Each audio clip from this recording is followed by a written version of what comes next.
Hey friends, this one's going to be a little different today. If you are watching the video on YouTube, you'll notice that I have a different background as well. We've got lots of kids at our house this week, so my normal space is full of Legos and monster trucks and all kinds of fun things, which I'm loving. But things are just different right now. It's summer. The kids are on break. Our schedule is just completely out the window. Today's episode is going to also be a little bit different, but I think it's really important. It's an important one to address for those who want it. This isn't going to be for everybody, and that's okay. But for those who have had this question of, can I learn about, study, see myself through the lens of astrology if I am a Christian? That is a huge question because for years, astrology has been taboo in the Christian community. And I'm not gonna go head to head with anybody on what specific Bible verses say, but I will speak to my experience and I will speak to my interpretation, right? That's really what we do with the Bible, with any book, is we interpret it. There are verses about how long our hair should or shouldn't be. There are verses about all sorts of things. You can find verses that support astrology, verses that don't. So I just I say this because I want people to really understand that this isn't about, well, this Bible verse says this or this Bible verse says that. I'm not here for that. That's not a conversation I'm willing to have. It's not one I'm interested in having. And I don't think it's one that's helpful. The reason that I want to talk about this today is I was actually in a group coaching this morning and I was getting feedback on one of my speaking topics. I'm going to be talking about burnout and how a lot of times it's not a signal of something like that's a flaw for us. It's usually often a signal, our soul saying, hey, not this way. Working this way doesn't work for me. That is often what can lead us to burnout. We'll do a whole episode on that. But as I was talking about this, my coach was talking about, how I use astrology, and we're talking about the fact that this is going to be in a professional setting. And one of the other group members, who I don't know, we've never met before, and this was our first call together, made a comment that if she were listening to something in a professional setting and someone started talking about astrology, she would get up and leave because of her faith. And that I needed to be mindful of the audience. And I thought, that's a fair statement. I can remember being in college. I went to a Bible college and speaking at chapel and having several men get up and walk out of the chapel because for them, it was an abomination to have a woman preaching or speaking from the pulpit on anything that had to do with anything in the Bible, about God, about our faith, about theology. So this isn't new for me.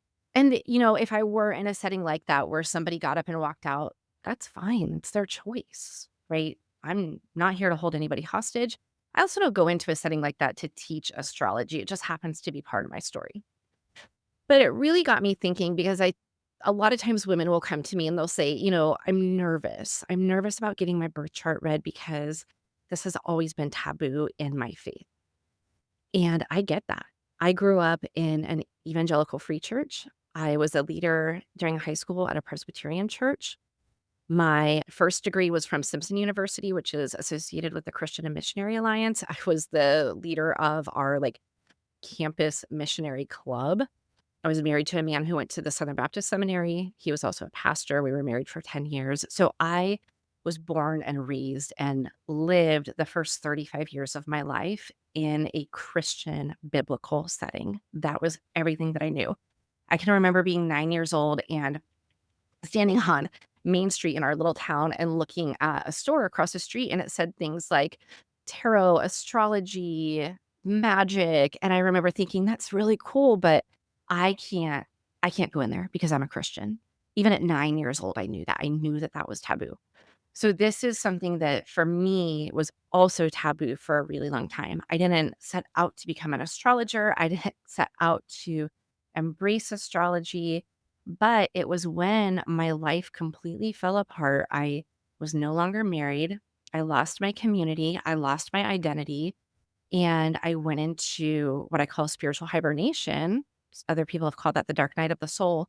I went into this 2-year period of just not being in touch with my spirituality.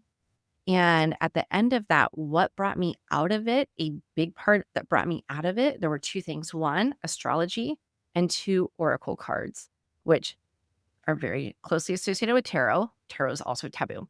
So I went from astrology is completely taboo to astrology changed my life. And for me, because of all the other shifts I had already gone through, I was open, I was curious, I was willing to kind of see what astrology might have to teach me. And what I found was that it gave me a language to understand who I am, who I've been created to be in a way that nothing else ever did. No Enneagram study, no disc assessment, none of that came anywhere near giving me the language that astrology gave me to understand myself and then to build my life with, right? It's so practical. That's one of the things that I love about it is that it is just immensely, immensely practical. When I think about that question, can I, as a Christian, learn about, participate in, explore astrology? There are a couple of things that come to my mind, not only my own experience, but I think about if we go to the very beginning to Genesis, right? God created the heavens and the earth. We are studying something that was created by the God that Christians believe in. And I think that's really important to start there, that this isn't studying something inherently satanic. It's not studying something inherently evil. It is studying the creation of the creator that Christians believe in. When we look at our personal birth charts, what we're looking at is where were the planets when we were born? That's it. And what energies do those represent in our lives? So if God created the heaven, if God created me as a unique individual and you as a unique individual, and somehow there's a connection there, why not explore that? That's really what it comes down to for me. Why not explore who you are created to be? What is your purpose? What is your calling? How have you been uniquely designed and uniquely equipped to serve the world around you? That is what I see with astrology. It is not satanic. Can it be used for dark purposes? Sure. As has scripture, as has the church. We look at the Crusades. That is deep and evil purposes. Look at things happening today. There are deep and evil things happening within and run by and bolstered by the church. That is a fact. It can happen anywhere. Astrology in and of itself is not inherently evil. I do not believe that. So for those who are wanting to explore that, what I say is one, trust yourself. I will never, ever try to talk somebody into exploring astrology who doesn't want to. That's not for me. I am not an astrology evangelist. I am not here to persuade. This is a tool that is available to those who want it. So trust yourself. If you feel that you can safely explore it, go for it. Be curious. Use it as a way to know who you are and to know the world that God has created. And if at any point there is anything that goes against what you see in scripture, against the fruit of the spirit, I think that's such a good barometer, right? The fruits of the spirit are love, joy, peace, patience, kindness, goodness, self-control. I might have missed one here or there, but they are good fruits. If what you are studying is producing good fruits, go for it. If it's producing bad fruit, don't do it. That goes with astrology. That goes with what your pastor is teaching. That goes with what you hear on the radio or podcast, on TV, that you're reading online. Look at the fruit of that. Does the fruit line up with what you want? If not, stop. If it does, and it lights you up and it helps you be more of who you are meant to be, go for it. Okay. If you have other questions about that, this, like I said, this isn't for everybody, but for my people who are asking that question, who want to know more about my own process, who want to know more about specific things that I have processed through, I'm happy to answer that. If you send me a Bible verse and say, well, what about this verse?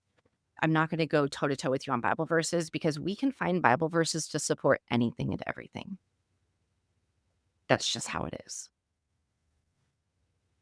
That is an interpretation of certain verses. And that interpretation is colored by the church's need for control and power.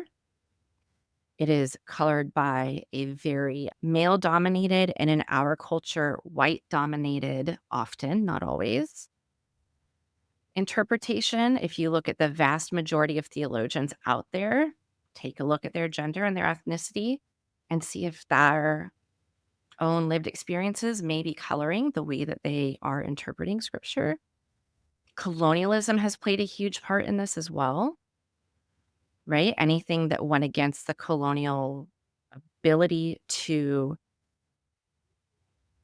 control, dominate, subdue other people and other cultures was built into interpretation. Puritanism is another one that has been built into interpretation. Like, I could go deep in this with you if you wanted to get into the historical, theological reasons that things are interpreted the way that they have been. However, that's not my passion. My passion is for those who want to learn more about themselves, for those who want to know their purpose, for those who want to live passionately, and who want to see and fully live the great potential of who they can be. I'm here all day long. I am here for that. So I hope that that's helpful. I'm not going to change everybody's mind. I don't need to do that. But I do hope that for those of you who are questioning, that can at least continue the conversation that you're having with yourself, with others. If you want to continue that with me, I'm here. All right. Sending you all so much love.